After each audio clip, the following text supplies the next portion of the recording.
Hi, my name is Matt Hansen. I'm a Principal Solutions Architect with AWS Robotics.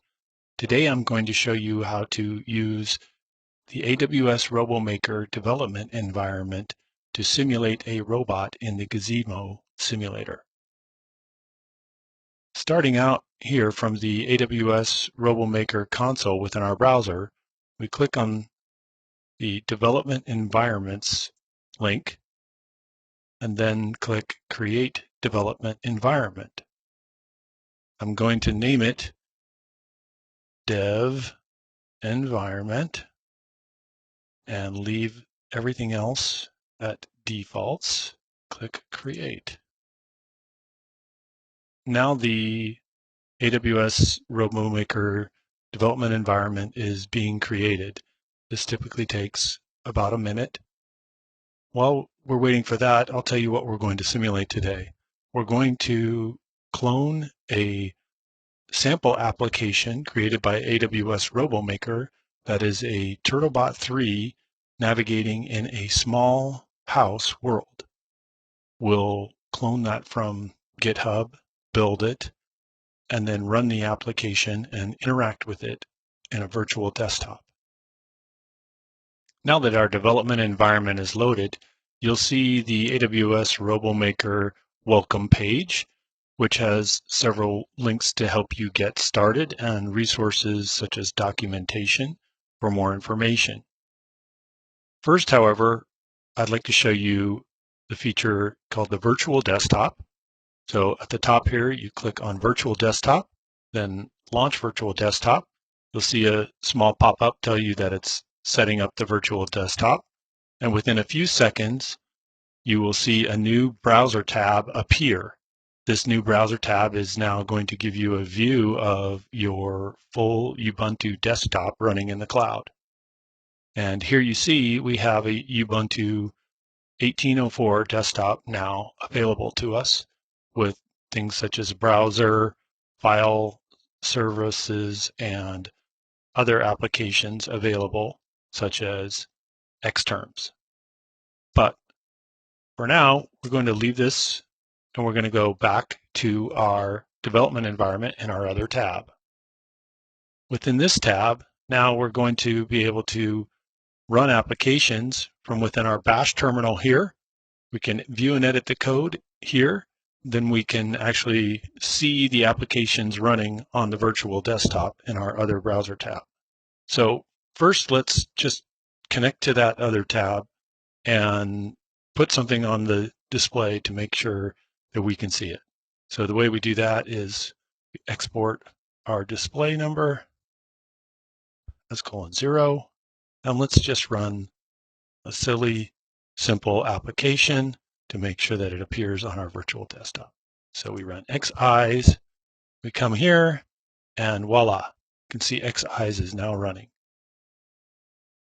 If you see these messages saying software updates need to happen, you can just say, don't upgrade,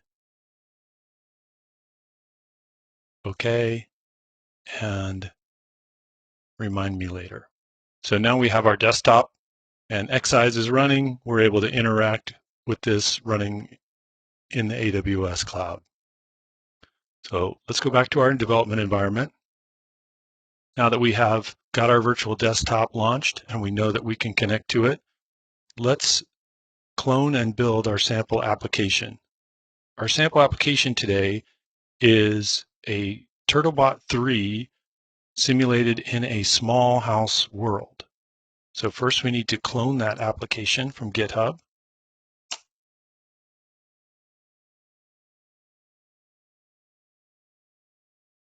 Now that it's cloned, we can import the dependencies for that. Actually, first we need to change directories to our robot workspace. So within this sample application, there's two workspaces, one for the robot workspace, which is software that would normally run on the robot, such as navigation or perception. And the other workspace is a simulation workspace, which is for the software that only runs during simulation, such as your sample world and robot models for simulating. Now we can copy our dependencies in, and then we're going to need to install them.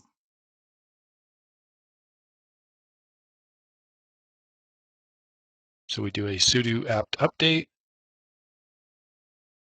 which will go out and find all the packages that it updates the index for all the packages we need, and then we're going to install them using rosdep install. And this may take a minute or two, depending on how many dependencies are not found immediately on the system. The RoboMaker development environment comes pre-installed with ROS Melodic or ROS Foxy, depending on which one you choose. We're running ROS Melodic today. And so most of the ROS Melodic packages are already installed, but there may be some additional ones required for this application that are needed. So we give this a minute to run. Once this is completed, then the next step will be to build our robot application within the robot workspace.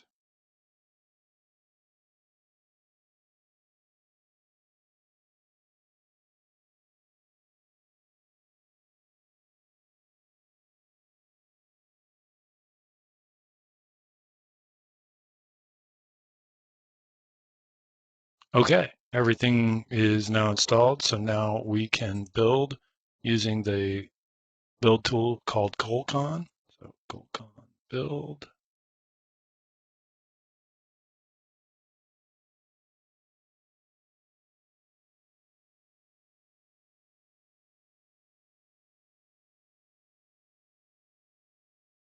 And now our robot application called CloudWatch Robot is built. Next, we're going to build the simulation application. But for that, we need to go to the simulation workspace.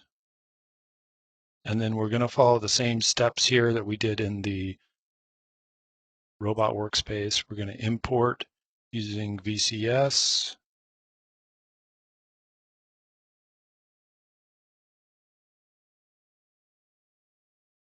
Which this is basically copying in other source file repositories that are needed. And then we are going to run rosdep again to install all the other dependencies. And then we're going to build using Colcon.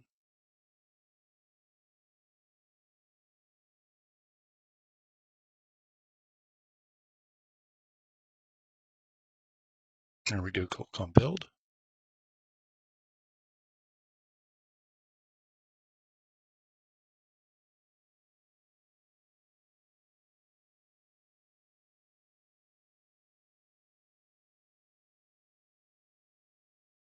Now, while this is building, I'm going to open another Bash tab, which will let me be able to run both applications at the same time. So I'm going to change directories back into that robot workspace. Here we go. And then from here, I'm going to run or launch actually the CloudWatch Robot application. So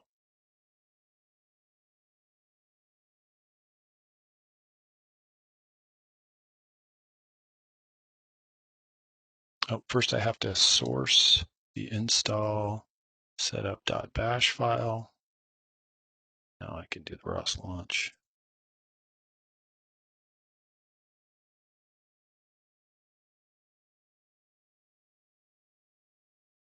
So the robot application is now running, and the robot should be awaiting commands. The robot software is basically expecting commands or goals to be sent to it. And now that we've done our build of our simulation workspace in the other tab, we need to do a couple more things here. So we need to source our setup.bash. And then we need to set a environment variable here. That just tells it which robot model to use. We're using a TurtleBot 3 waffle pie model. And finally, we will launch the simulation.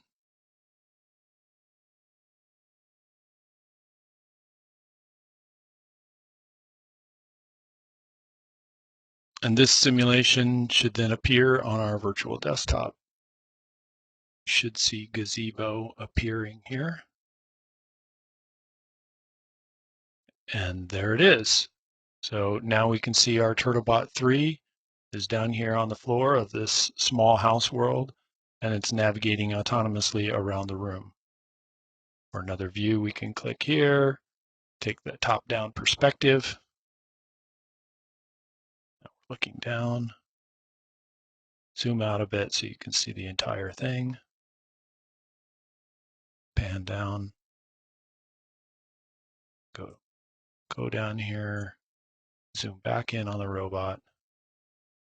In fact, let's just follow the robot. I'll click on that, then right click and say follow. We'll change our perspective, and now we'll be in a view of following the TurtleBot 3 as it moves about the apartment. So as most experienced ROS users know, there's another key tool here that we can run, and that's called RViz. So let's open another new terminal within our development environment here, and we will go into our robot workspace again. So we need to source the environment again. And then now we should be able to run RViz, but we want to use a existing navigation configuration file that will automatically bring up all of our topics that we want to see. Before we do this, though, we have to export our display so that it will appear on our virtual desktop. You have to do this in every tab that you want to run a GUI application from. Now we can cross-run RViz with our config file. Give it a few seconds. It's launching. And now we see that on our virtual desktop, RViz is running alongside Gazebo, and we can change the size of the window here and make these side by side. There we go. We can click in Gazebo and zoom out to see the entire map as the robot is autonomously navigating around in the small house. Well, that concludes the demo of the RoboMaker development environment with a virtual desktop. We hope that you will try this on your own, and thank you for watching.